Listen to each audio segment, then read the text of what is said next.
Díomh agus fáilte arás to the Crazy House Prices podcast where I help you buy your own home, get your finances in order and generally just help you adult a little bit better. I'm your host Ciarán Mulqueen, and today in episode 31 I'm going to talk to you about RPZ or rent pressure zones. So are rent caps really killing housing supply? We're going to talk about some facts today. Firstly, I'm going to read out to you a brilliant Substack article written by Michael Byrne, whose Substack is called The Week in Housing. I did a really good podcast episode with Michael last year examining what happened in the general election and why. It's episode 29 if you want to check that out. The article Michael has written challenges the prevailing narrative that RPZs are undermining build-to-rent apartment supply. Then after reading you the article, I'm going to give you my own thoughts on all of this, as it's a really interesting topic that impacts not just renters but homeowners and first-time buyers also.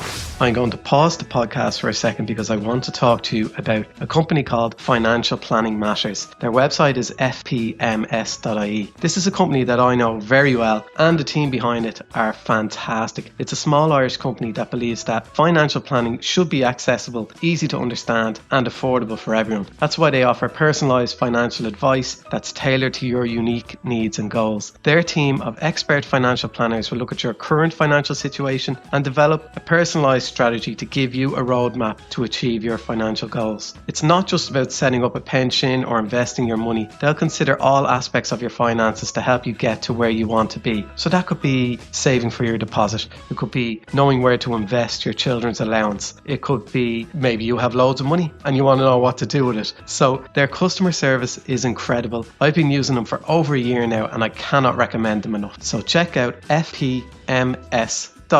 Now back to the podcast. The decline in housing supply in 2024 has been the biggest issue in housing politics so far this year. The government's claim that we would see 40,000 new units turned out to be misleading. But as the old saying goes, never let a good crisis go to waste. Micheál Martin quickly performed a rhetorical pivot that framed the RPZs as the culprit for the disappointing supply figures, arguing that they do not create a clear, stable environment in which to invest. This take was bolstered by the fact that construction of single-family dwellings and self-builds remained stable in 2024. The decline in apartment construction was responsible for the overall lower output. Industry and commentators quickly seized the opportunity with a flurry of criticisms emerging around the RPZs. Ronan Lyons, Michael O'Flynn and Dermot O'Leary wrote opinion pieces in the Irish Times arguing that Ireland was not the only country to have seen a fall in construction of private rented sector stock during the period of higher interest rates of recent years. But with RPZs tightening considerably in 2021, the fall in Ireland has been greater than elsewhere, showing the impact that poorly thought out rent controls and policy uncertainty can have on supply. As an aside, apart from the fact that O'Flynn in particular has a direct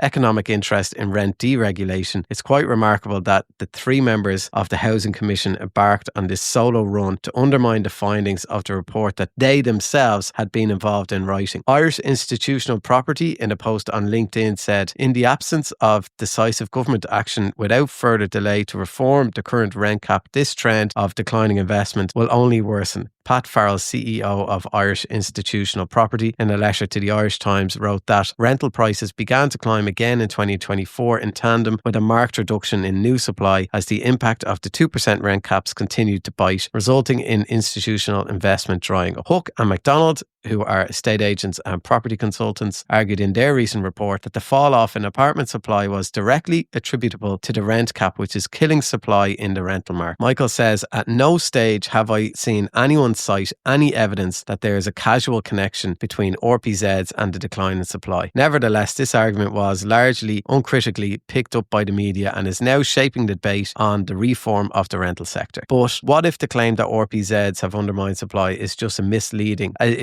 as misleading as the fabled 40,000? I've been in the media a bit discussing RPZ reform and have argued that three factors are at stake in the decline of build-to-rent output: interest rate hikes, construction cost inflation and the RPZs. Over the last week, I've been doing a bit of digging into international data to get a better understanding of the role of these different factors, especially trying to untangle the respective impact of interest rate hikes and RPZs. Most advanced economies have a build-to-rent sector, and all of them experience experienced interest rate hikes just like Ireland, as well as construction cost inflation. Some of those countries have housing systems fairly similar to our own, but don't have rent regulation. So we can get a clearer understanding of the impact of interest rate increases in the absence of rent regulations. Let's remind ourselves of the issues in our own build-to-rent sector before looking at international examples. Apartment completions fell from 12,000 to 9,000 between 2023 and 2024. Virtually all apartments in Ireland are delivered via institutional investors. A 25% decline is of course very significant. Commencement notices fell by about 4,000 between 2021 and 2022, but increased again in 2023 and 2024. However, we should note that the commencement data is not, in the Irish case,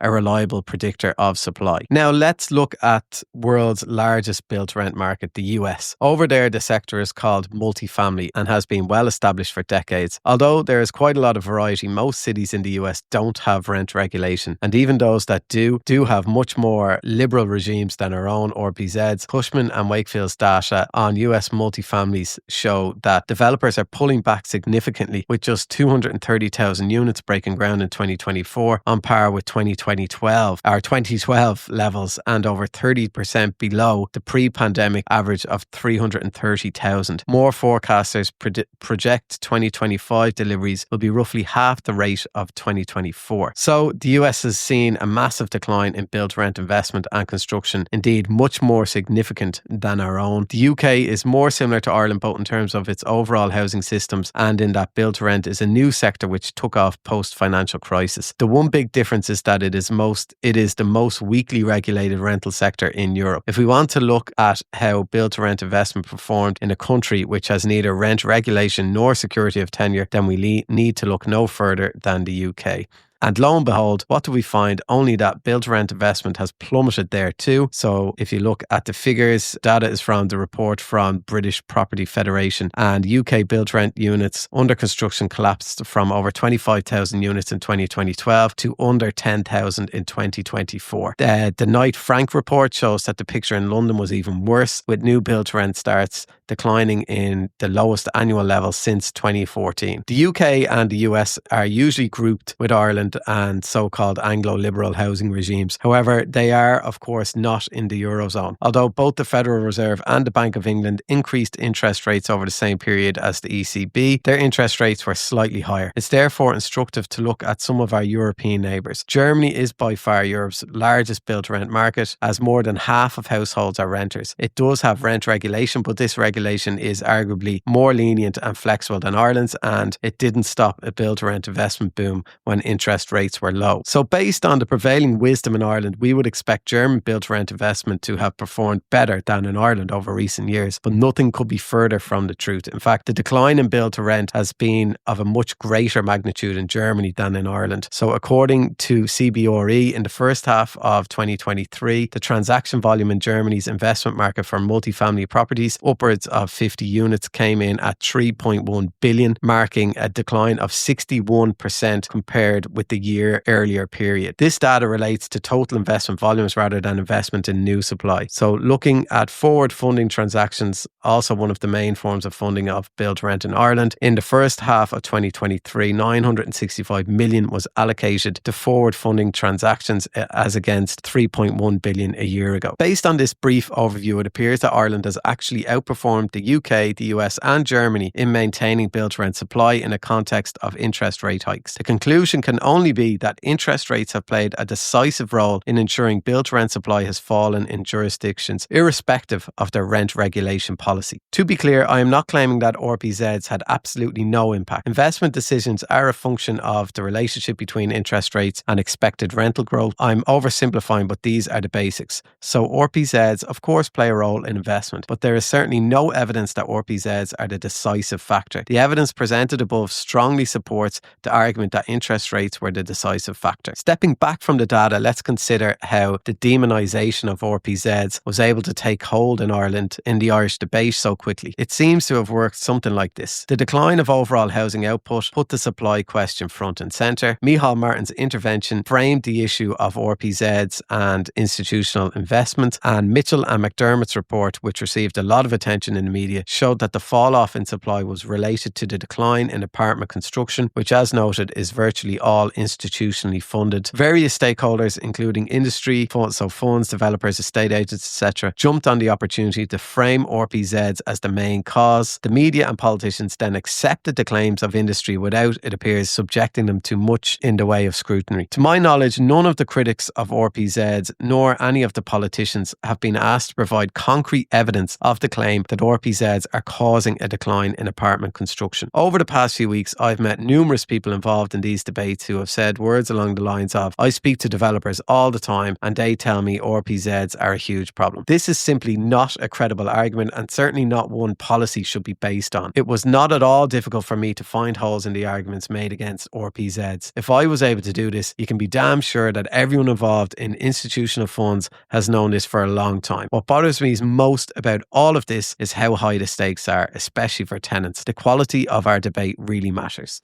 So that was Michael's article in his Substack, and here are just some of my own thoughts in terms of the impact this has on first-time buyers. So the rent pressure zone debate is framed as a kind of a landlord versus tenant issue, but it does affect buyers because developers claim that rent caps hurt supply, but if that were true, then we wouldn't see the similar declines in the UK and the US where there are no caps whatsoever, and in fact their declines are way worse. The real issue is affordability. So most new apartments aren't built for buyers, they're priced for investors. So the focus, I think, should shift to affordable home ownership, not just high rent developments. Nearly every single apartment sold in Dublin was for rent. Nearly every single apartment built was for rent. None of them, I think like 98% or something. So very, very few of them were built that people could actually buy. And developers are always blaming RPZs as a scapegoat. So developers have always argued against regulation. Of course they would, even before RPZs. So interest rates and construction costs are the real kind of drivers of the declining supply. That's what the evidence shows, not just RPZs, but RPZs are a really easy one for the media to pick up on. So if they were to scrap it, which the people who have a vested interest are trying to get us to do, well, who would benefit from that? Well, ending rent caps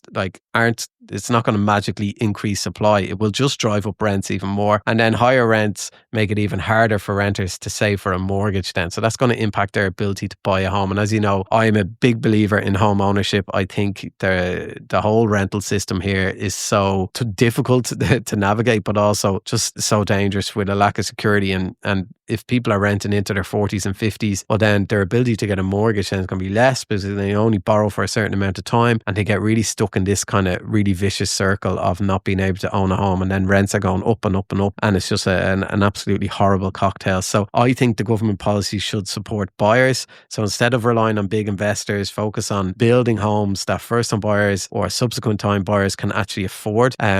Increased cost rental and affordable home ownership schemes. I think that should be the priority, and I think we need policies that increase supply in a way that helps buyers, not just developers. And interest rates and construction costs need to be tackled directly when it comes to this.